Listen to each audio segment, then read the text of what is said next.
राम कथा में अगर गोपी चरित्र बोले तो बुरा नहीं। हनुमान जी भी तो एक गोपी है। हमें तो हनुमान जी कभी कभी राम जी की गोपी नजर आती, वो भी गोपी। आहा।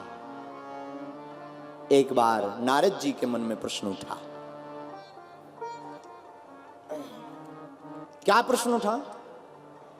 भगवान विष्णु के पास गए, महाराज आपका इस दुनिया में सर्वश्रेष्ठ भक्त कौन है?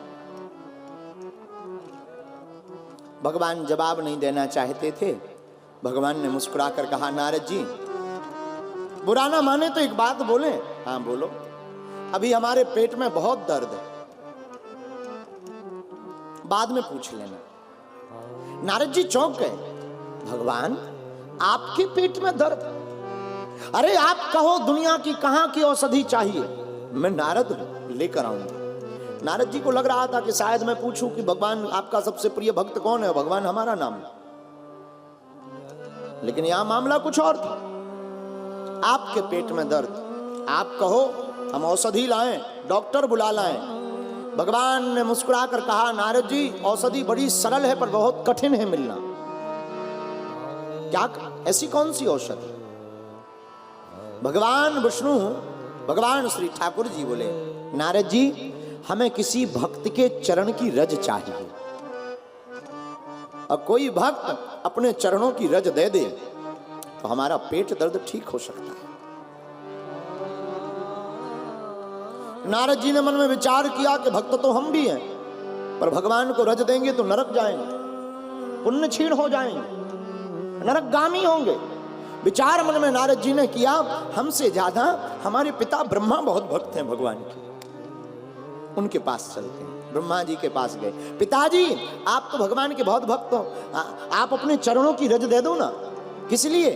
पिताजी भगवान के पेट में दर्द है, अगर आप अपने चरणों की रज दे दोगे तो भगवान ठीक हो जाएंगे। ब्रह्मा जी ने कहा, पागल हो, एक तो भगवान को दर्द नहीं हो सकता, और दूसरा वो पूर्ण परब्रह्म परमात्मा, उन ठाकुर को हम अपने चरणों की रज दें? क्या हमारी मति मारी गई? हम नहीं दे सकते। नारद जी सबके पास गए, किसी ने भी रज नहीं दी। हार थक करके वृंदावन में आ गए। वृंदावन में एक कदम्ब वृक्ष के नीचे नारद जी अपने पीतांबर से हवा करने लगे।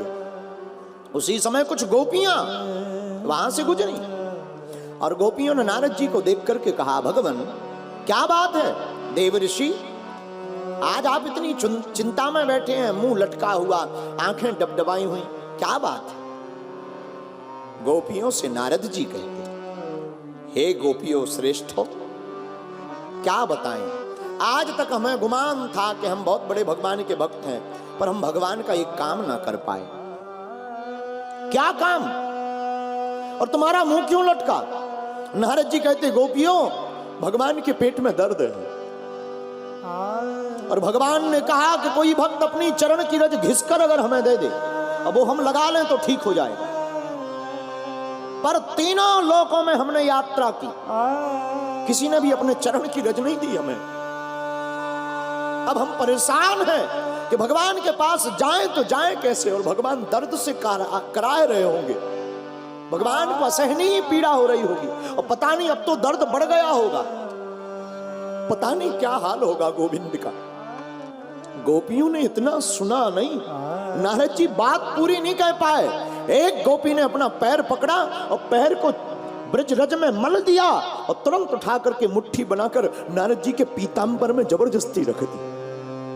नारद जी बोले, अरे बाबरी हो, पागल हो क्या? अरे खबर है तुम्हें, तुम किसको अपनी रज दे रही हो? गोविंद को रज दोगी तुम नरक जाओगी, तुम्हारे पुण्य क्षीण हो जाएंगे, बाबरी हो, पागल हो। मुस्कुरा करके गोपियां कहती, नारद अगर अपने प्रियतम के लिए 1000 बार भी नरक जाना पड़े तो मैं चली जाऊं। एक बार नहीं, 1000 बार, और 1000 वर्षों के लिए। एक गोपी ने तो बड़ा गजब का उलाहना दिया। एक गोपी बोली, अरे नारद चुप कर, तुम कहते नरक जाना पड़ेगा, मैं महानरक में जाने को तैयार हूं, बस मेरा प्रियतम मुस्कुराता रहे, मेरा प्रेमी मुस्कुराता रहे। मेरा माधव मुस्कुराता रहे। ये दशा नारद जी ने देखी, चौंक गए। वापस भगवान के पास रज लेकर आए। जैसे ही आए तो भगवान मुस्कुरा रहे थे। तो नारद जी ने पूछा, क्या बात है, दर्द ठीक है? भगवान बोले, दर्द ठीक है। तो अब रज की क्या जरूरत? भगवान बोले, नहीं नहीं, रज की जरूरत है, लाओ। माथे से लगाया, गोविंद माथे से लगाया। धन्या हो वाली, धन्या, धन्य है गोपियां। माथे से लगा करके नारद जी कहते, जब पेट दर्द ठीक हो गया तो आपने ये रज मस्तक पर क्यों लगाई? भगवान बोले, वो हम बाद में बताएंगे, ये बताओ तुम्हें उत्तर मिला क्या? आपने पूछा था दुनिया में कौन हमारा भक्त सबसे बड़ा है, जरा इन गोपियों की भी तो खबर लो जो खुद नरक में जाने को तैयार। मेरे प्रियजन, सेवक वो नहीं जिसमें सेवक की प्रसन्नता है। सेवक तो वो है जिसमें स्वामी की प्रसन्नता है। सेवक वो है जिसमें स्वामी प्रसन्न। प्रेमी वो नहीं है जो कुछ दे, प्रेमी तो वो है जो अपने आप को लुटा दे। प्रेम देने का काम नहीं, देना लेना तो बिजनेस में होता, व्यापार में देने लेने का काम होता। प्रेमी तो वो है जो लुटा दे। जब भगवान कृष्ण ब्रज छोड़कर जाते हैं तो गोपियां यही तो कहती, चले जाओ, तुम्हारा हमसे दूर रहने में प्रसन्नता है तो दूर हो जाओ, हम जी लेंगे तुम्हारी याद में, हम रह लेंगे ऐसे, तुम चले जाओ। हमारे एक बहुत प्रिय मित्र हैं, वो अक्सर एक बात हमसे बोलते थे। वो कहते थे, जो तुम्हें चाहेगा वो तुमसे कुछ नहीं चाहेगा। जो तुम्हें चाहेगा वो तुमसे कुछ नहीं चाहेगा, और जो तुम्हें नहीं चाहेगा वो तुमसे कुछ चाहेगा। प्रेमी वो है जिसका प्रेम तुमसे होगा, वो तुमसे कुछ नहीं चाहेगा। प्रेम तो स्वतंत्र है यार, साधु स्वतंत्र होता, प्रेम स्वतंत्र होता, भक्ति स्वतंत्र है, लेकिन सेवक स्वतंत्र नहीं। सेवक स्वामी के परतंत्र। हनुमान जी महाराज सेवक बनकर आए, लेकिन सेवक बनकर के रहे नहीं। सेवक सुतपति मातु भरोसे, राही असोच बनए प्रभु पोष। हनुमान जी केवल सेवक बनकर नहीं रहे, हनुमान जी सेवक बनकर आए, सुत बनकर रहे। मतलब बड़ी अद्भुत बात है। रामायण का यह ग्रंथ बड़ा अद्भुत है। सेवक बनकर रहे, आज जुड़े, बेटा बनकर के रह गए। अब फिर वही बात जहां हम थे, मेरे प्रियजनों, लौट करके आवे। राम जी ने कहा कुछ मांगो। हनुमान जी कहते हैं, सरकार क्या मांगे? अब हम आपके बेटा हो गए तो बेटा को क्या मांगना? राम जी बोले, क्यों? हनुमान जी बोले, महाराज बाप की संपत्ति पर बेटा का अधिकार होता है।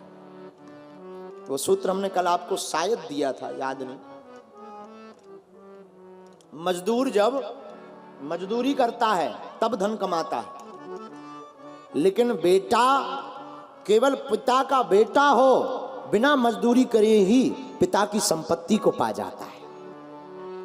मजदूर को धन का पाने के लिए मजदूरी करनी पड़ती, लेकिन क्या बेटा कोई मजदूरी करता? बेटा को करनी पड़ती क्या मजदूरी? वो तो पिता का बेटा, पुत्र होना ही काफी है, उसे संपत्ति प्राप्त हो जाती है। यही हनुमान जी के साथ हुआ। हनुमान जी ने संबंध जोड़ लिया, किससे? राम जी से। लेकिन राम जी से संबंध भी कैसा? ये चमक,